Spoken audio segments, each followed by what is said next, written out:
Bonjour à toutes et à tous, bienvenue dans le podcast La Sueur. Bonjour mon cher Russ, comment ça va? Salut Guillaume, salut tout le monde, ça va? Eh ben ça fait énormément plaisir, en plus on se rapproche dangereusement des 100 000 abonnés. Bah déjà merci vraiment, donc un petit pouce bleu, un petit abonnement, vous le savez, ça nous aide énormément, ça se passe ici. Et Russ commence à sentir l'impression des 100 000 quelque part. À flipper même, on peut le dire. Oui, bah oui, je panique en fait, mais c'est juste qu'on est... comme on est des gars normaux qui ont juste créé une chaîne YouTube et pour parler de trucs qui les passionnent, en fait ça fait flipper, le chiffre 100 000 fait flipper, c'est juste ça. Ça fait flipper, aujourd'hui on est là pour parler de Khabib Nurmagomedov, d'Islam Makhachev et de Justin Gaethje, sur qui finalement mérite le prochain title shot chez les lightweight tout simplement. Est-ce qu'on lancerait pas le générique Be All Rusty? Ouais, et sur Khabib qui a eu son mot à dire plutôt salé sur la situation aussi. Salé, let's roll. Swear.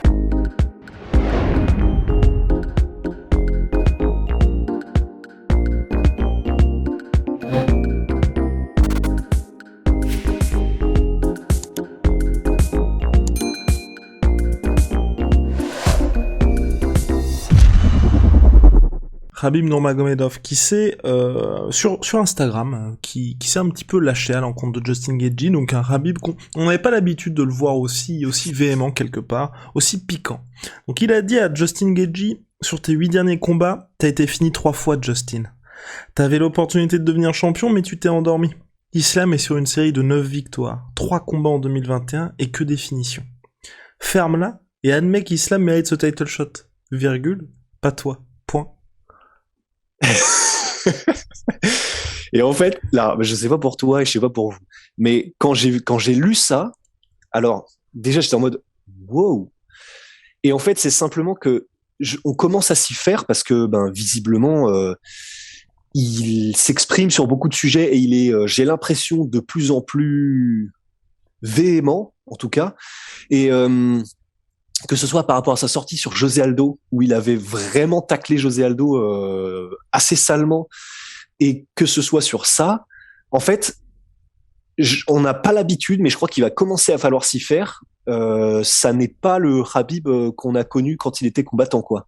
Là, vraiment, quelle que soit la raison pour laquelle il se laisse comme ça aller à ce genre de sortie, mais là, il y va vraiment, mais il s'en fout complètement, quoi. C'est-à-dire que en fait, si ça avait été un mec à la Conor et qu'il avait sorti ça, mais vraiment, mais limite, on aurait dit c'est tout, parce qu'il y a, voilà, c'est simplement une grosse pique, quoi, un gros tacle, 2 pieds décollés du sol.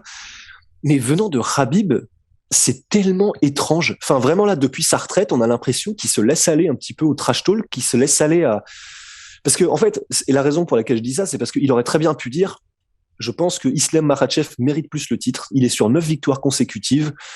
Il est pour moi le challenger méritant. Je ne trouve pas que Justin Gaethje le soit tout autant. Mais en fait, c'est le côté ferme-là, c'est le côté tu t'es endormi. Enfin, tu sais, c'est pas en mode j'ai gagné, machin. C'est en mode, tu sais, une petite pique subtile pour dire que je te l'ai bien mise. Et enfin, c'est vraiment, ça semble être hors de caractère, mais en fait, je crois qu'il va falloir s'y faire. Vraiment, Khabib est en train de devenir un petit peu un trash talker, quoi, j'ai l'impression. Et alors après, je suis pas totalement, tu vois, José Aldo qui disait Khabib parle trop. En fait, je pense pas que c'est qu'il parle trop. À mon avis, c'est juste que quand on lui demande son opinion, il la donne, et c'est juste que son opinion est relayée beaucoup plus que n'importe quel autre athlète, peut-être à part les Conor, les John Jones, etc. sur cette planète. Donc je sais pas s'il parle trop, c'est juste qu'il est très relayé, mais en tout cas, ce qui est sûr, c'est qu'il parle différemment. Ça, c'est clair.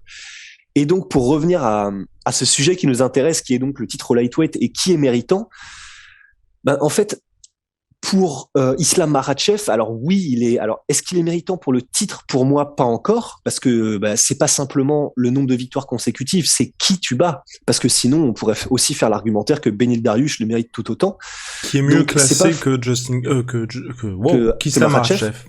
Voilà. Mais par définition, par exemple, Beneil Dariush, la raison pour laquelle il n'est pas autant considéré, c'est dans la course au titre directement là au premier degré, c'est qu'il n'a battu que 2 personnes du top 15 et que sinon sa streak de victoire, elle était contre des gens qui n'étaient pas classés. Et dans le top 15, c'est Diego Ferreira et Tony Ferguson. Donc c'est pour ça qu'on est encore en mode, il faut une étape supplémentaire pour considérer Benil Dariush comme étant le challenger méritant. Et Islam Makhachev, c'est pareil en fait.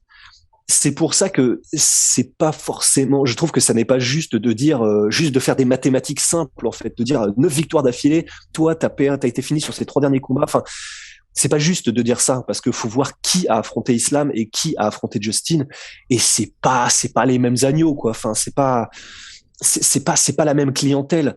Donc, personnellement, là, tout de suite, par exemple, je mettrais, si on devait mettre quelqu'un pour le titre là tout de suite, ben, je pense que je mettrais Justin. Si là, maintenant, tout de suite, on devrait choisir un challenger, je trouve que Justin est encore un peu plus haut dans la hiérarchie que Islam. Mais voilà, il est peut-être à un combat, ça se débouchera peut-être très bientôt, ça va se déboucher très bientôt. Mais voilà, j'ai pas trop compris la sortie de Khabib parce que pour moi, bien sûr, c'est son entraîneur et bien sûr, c'est son ami. Mais je trouve que même si on se place d'un point de vue purement objectif et rationnel, pour moi, c'est un peu surprenant, quoi. Entièrement d'accord avec toi, Big Rusty, surtout que il y a le temps, en fait, pour Islam Makhachev. C'est ça qui, moi, me surprend un petit peu, c'est, on sait plus ou moins, toi, moi, nous, vous, tous, qui nous écoutez ou qui nous regardez, qu'à un moment donné, Islam Makhachev va être champion, tu vois. Donc pourquoi rusher, sachant que là, il est quand même on parle de quelqu'un quand même qui a fait son entrée dans le top 5 de la catégorie lightweight en battant Thiago Moises qui était 14e. Enfin, donc si ça vous donne pas un indicateur sur le fait que l'UFC a envie de le pousser, je ne sais pas ce qui peut vous aider. Et surtout, comme l'a dit Rust, pour moi, tu ne peux pas avoir ton title shot en ayant battu Thiago Moises 14e, puis Dan Hooker en short notice, et qui, je vais pas dire qu'il est venu prendre son chèque, mais qui était dans des conditions particulières, puis il s'était même pas entraîné pour ton combat. Moi, je suis vraiment d'avis, et c'est ce que Dana White avait dit aussi, juste après l'UFC 267, qu'il affronte Benil Dariush ou un membre du top 5, comme ça, clairement, c'est carré, il y a plus de polémique, il y a même plus de doute, c'est, bah oui, t'as battu le numéro 3, là t'es le prochain pour le title shot, il y a pas de souci. Et en soit, on décale juste de quelques mois seulement l'avènement potentiel d'un nouveau champion dagestanais. Et comme tu l'as dit, et c'est pour ça, je voulais le préciser aussi, là aujourd'hui t'as quand même Justin Gaethje qui affronte que des tueurs depuis un moment, et à la différence de la catégorie welterweight où t'as un champion ultra dominant qui a nettoyé tout le monde, et c'est pour ça qu'on se dit amener Khamzat, là il y a toujours quelques petits mecs au-dessus quand même pour Islam Makhachev, donc on n'est pas du tout fermé à dire bah Islam n'aura jamais un title shot, c'est juste que pour l'instant, je trouve que c'est compliqué de justifier ça pour une catégorie qui est aussi chargée, tu vois. Et surtout que, tu fais quoi de Benil Dariush si Islam a le title shot maintenant? Enfin, comment tu justifies le truc, là? Bah, c'est pour ça, et même pour Gaethje, même si, ah oui, et j'ajoute ça après, Rose, vas-y. Gaethje, le seul truc où il a un peu merdé, c'est quand il a dit, si je gagne contre Michael Chandler, j'ai le title shot, ou alors on fait la révolution. C'est le genre de sortie, rien que pour ça, Dana White, il peut dire, bon bah tu vois là, tu vas faire la queue. Ouais, j'avoue. Ouais, non, c'est vrai, c'est déclaration. Je trouve aussi, c'est pas maladroite parce qu'il a très bien, c'est exactement ce qu'il a voulu dire, mais qui ne mettent pas les fans, je trouve, dans les meilleures dispositions. Tu vois, tu faisais l'actu en sueur hier sur Leon Edwards, qui, peut-être ne fait pas le meilleur choix en décidant d'attendre, même si, voilà, on va pas revenir et refaire le match, mais voilà, il a des raisons d'être un petit peu énervé parce que l'UFC probablement se joue un peu de lui, mais pour Justin Gaethje, c'est un peu le même délire dans le sens, il est de plus en plus, enfin, il est indiscutable, tu vois, dans le top 5 et il est indiscutable en tant que challenger pour le titre s'il faut. Mais c'est vrai que ce genre de sortie, c'est typiquement ce que les fans n'aiment pas entendre. C'est vraiment, tout le monde est d'accord pour dire que Justin Gaethje est méritant et tout le monde est d'accord pour dire que c'est un guerrier devant l'éternel. Mais ce genre de sortie, comment est-ce qu'on pourrait décrire ça, tu vois, un peu genre, soit j'ai ce que je veux, soit je boude. Ça, généralement, les fans ne kiffent pas trop. Ah oui, c'est compréhensible, je suis entièrement d'accord avec toi. Là, pour Islam Makhachev, moi, la seule interrogation que j'ai, tu vois, quelque part, c'est pourquoi est-ce que le camp Nurmagomedov, et donc Islam aussi, pousse autant pour le title shot?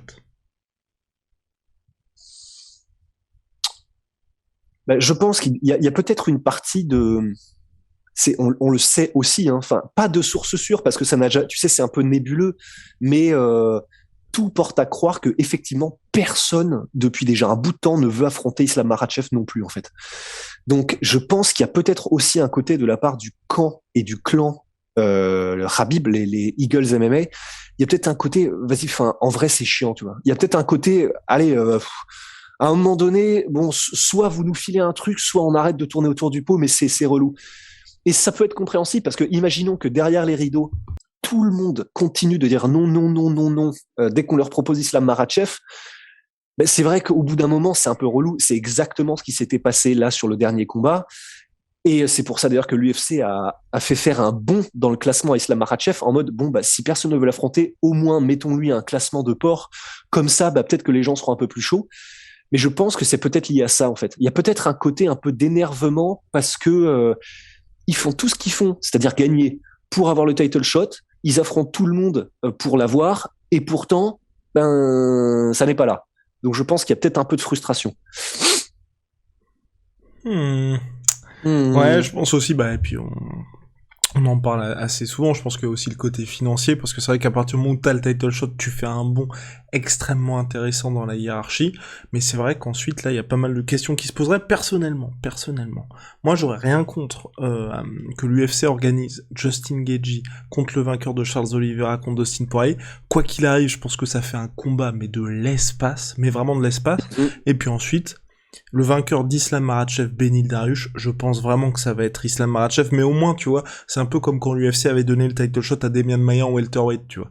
Tu sais que ça te fait chier, tu sais que tu vas pas vendre de pay-per-view, d'ailleurs il était co-main event, je crois, Tyrone Woodley, c'était lors de Conor McGregor, lors de John Jones contre Daniel Cormier 2, tu vois, tu sais que tu vas pas vendre, mais bon, à un moment donné, le sportif est là aussi, il faut quand même que le mec qui était sur 7 victoires consécutives à l'époque pour Demian Maia soit récompensé à sa juste valeur. Donc là, tu fais ce combat-là, comme ça, tu peux pas dire que Benil Dariush, tu l'es complètement squeezé. On sait que l'UFC a pas trop envie de le pousser, mais au moins comme ça, il a une chance potentielle, et ensuite il va refaire la queue comme tout le monde. Et comme ça, Islam, il est extrêmement crédible, et Islam contre le vainqueur de Justin Gaethje, contre le vainqueur de Dustin Poirier, Charles Oliveira. Moi, vraiment, ça me paraît pas mal, surtout que après le mec qui va déloger Islam Makhachev, je sais pas ce que t'en penses toi, peut-être que je vais un petit peu vite en besogne, mais j'ai beaucoup de mal à voir Islam Makhachev être battu parmi les gars actuels. Ouais, ça. S'il n'affronte pas clair, Michael Chandler. Ouais, ce serait tellement intéressant un combat contre Michael Chandler parce que stylistiquement, enfin voilà, pour ceux qui se demandent, c'est que effectivement Chandler, c'est un petit peu comme ce que ceux qui espéraient voir un tout petit peu de compétition contre Khabib Nurmagomedov espéraient avec Conor, c'est-à-dire un mec ultra explosif, ultra rapide, qui peut mettre KO sur un coup et qui a des bons déplacements quand il le veut, Michael Chandler. Parce que c'est ça, par contre, c'est pas son point fort. Mais et qui en plus a une bonne lutte. C'est-à-dire que il est explosif et c'est un gros background de lutte. Donc on pourrait se dire que contre Islam, ça pourrait être un antidote. Et c'est pour ça qu'effectivement ce serait intéressant. Bon là, en l'occurrence, c'est pas les mêmes dynamiques. Mais c'est vrai que sinon, faut voir parce que en fait, c'est un petit peu la bonne et la mauvaise nouvelle, c'est que personne ne veut l'affronter, mais en même temps, du coup, on ne l'a jamais vu vraiment contre un énorme bonnet, quoi. Donc, faut voir, tu vois, si ça se trouve, en fait, on n'en sait rien. Hein. Si ça se trouve, on verrait un combat contre Justin Gaethje et Justin Gaethje arrêterait les takedowns et serait capable de le mettre à mal debout. Enfin, on sait jamais, tu vois, parce que ça fait un peu la phrase à la mort moelle-neu, mais des Khabib, il y en a qu'un quand même. Donc, il est ultra chaud, Islam, c'est clair. Mais voilà, il y a qu'un seul Khabib. Il y aura peut-être qu'Islam aura une domination écrasante aussi. Mais voilà, c'est ce qui s'est passé avec Khabib. C'était tellement fou de domination que j'ai du mal à me dire qu'on verra ça de sitôt. Peut-être qu'on se trompe. Mais voilà, effectivement, c'est clair que dans le top 5, stylistiquement, ce sont des gros frappeurs. Mais ce sont des gars qui ont montré par le passé qu'ils étaient faillibles, qu'ils étaient submersibles en lutte, et face à un mec dont c'est littéralement la vie, c'est vrai que ça peut être un peu compliqué, quoi. Et puis il y aurait de belles histoires outre Benil Dariush, mais c'est vrai que Dustin Poirier, Khabib Nurmagomedov, Dustin Poirier et oui, il y a eu Dustin Poirier et Khabib Nurmagomedov, il y a eu Justin Gaethje, Khabib Nurmagomedov, et t'aurais tout un truc en mode c'est pas la revanche, mais là vous pouvez un petit peu retâter de l'école d'Agastanaise. Ouais, c'est exactement ça. C'est, tu sais, on dirait une espèce d'histoire dans le lore de Star Wars où bah, t'affrontes l'apprenti du mec qui t'a botté le cul il y a 500 ans, tu vois. Non, c'est vraiment stylé, c'est cool. Et ce serait bien. Et effectivement, je suis d'accord. Darius, pour moi, ça paraît le plus évident pour Islam. C'est le plus logique. En plus, ce qu'on disait assez souvent, c'est vrai que Benny Dariush, il a pas le style le plus spectaculaire, mais face à quelqu'un comme Islam Makhachev, ça permet vraiment de se dire qu'un peu comme quand on avait eu Islam contre Tsaroukian, où vous avez deux excellents grappleurs, et là vous faites ah oui d'accord.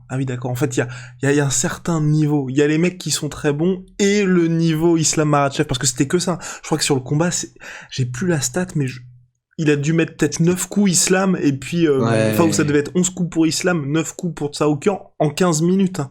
Enfin, c'était que Et du pourtant, grappling. et pourtant, un des combats les plus excitants que j'avais jamais vu. Enfin, là, en termes de grappling, de scramble, d'action, de mouvement, c'était ouf. Et on le cite, enfin, dès qu'on peut depuis d'ailleurs. Et donc, un combat Benil Dariush contre Islam, ça pourrait être du même acabit, et ça permettrait, je pense, à de nombreux fans peut-être de découvrir Benil Dariush, et puis de se rendre compte qu'ok, Islam, c'est vraiment potentiellement, en tout cas, sur le papier, l'héritier. On a fait le tour sur la question, mon cher Rust? I think so. Parfait. En tout cas, personnellement, moi j'espère que ça va s'éclaircir assez rapidement, parce que bon, c'est dommage, tu vois, de revenir dans une situation un petit peu de flou comme ça. Honnêtement, Dana White, il a pas voulu le dire avant le combat, ni après le combat Michael Chandler, Justin Gaethje, tu vois, il aurait pu vraiment officialiser et dire, bon bah écoutez, ce combat-là c'est pour le prochain title shot, et tu peux faire exactement comme ce qu'ils avaient fait en plus, et ça aussi que j'ai pas compris, comme ce qu'ils avaient fait pour Dustin Poirier contre Conor McGregor en janvier dernier, où clairement tu sais que Michael Chandler qui affronte Dan Hooker, il va avoir le title shot, le vainqueur potentiellement va avoir le title shot, tu vois, un truc où clairement ça met de la clarté, tout le monde se relaxe un petit peu, les fans évitent de s'écharper, les combattants aussi, et tu sais très bien où t'en es. Et surtout, tu vois, moi j'ai pas compris non plus, parce que potentiellement tu vends plus de pay-per-view si tu dis, bah écoutez, ce combat-là de Justin Gaethje contre Michael Chandler, c'est clairement pour le prochain title. Enfin, dans l'esprit des gens, c'est le roi bis, ou en tout cas le prochain mec qui va goûter à la ceinture se trouve là. C'est pour ça que je suis assez surpris, mais d'un autre côté, comme Justin Gaethje a dit que Mike Beltran a failli lui coûter $1 million, peut-être aussi qu'il y a un petit peu de négociations qui vont se jouer pour la suite entre d'un côté Gaethje, qui selon toute vraisemblance, va prendre 1 million, et Islam Makhachev qui est peut-être moins cher. Tu penses qu'il est moins cher? Parce que je me dis, avec le pouvoir de négociation de la team Khabib, de Ali Abdelaziz, de Khabib qui est derrière, qui pousse... à mon avis, eux, ils doivent pousser à mort, hein, je pense. Ouais, mais mine de rien, tu vois, Justin Gaethje, il est américain.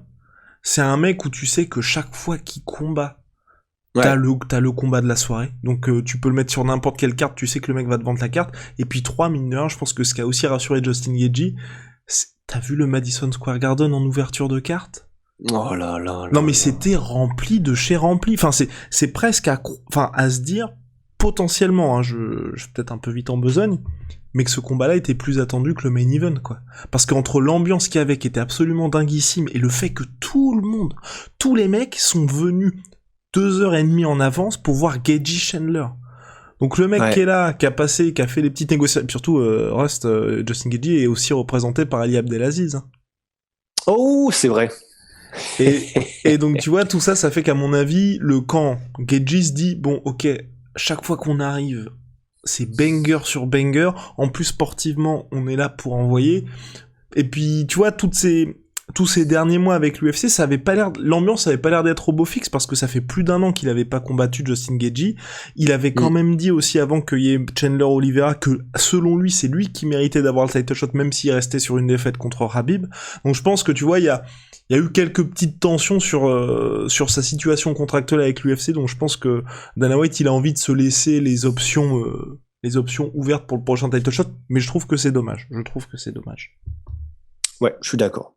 Ok. Et bah allez. I'm see you soon, mon cher Rust. Est-ce qu'on annonce que demain, donc samedi 13 novembre, à 15h très précisément, Rusty Scorsese. Rusty Scorsese est de retour.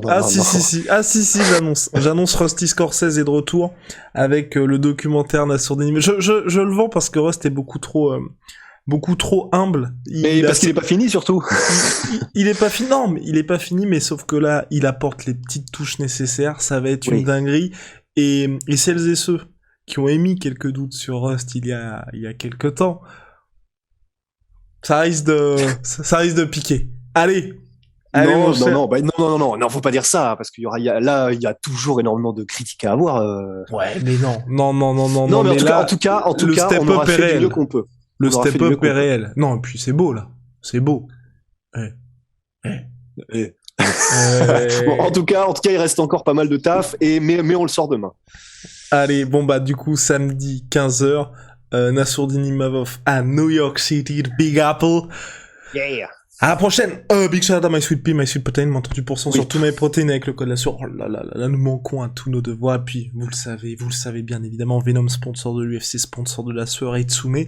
On n'est pas au studio, mais en tout cas, on pense fort à eux pour ce qu'on prépare d'ici la fin d'année. Clairement, vous n'êtes pas prêts. Il y a eu quelques petits Easter eggs ici et là. Ça arrive. À la prochaine.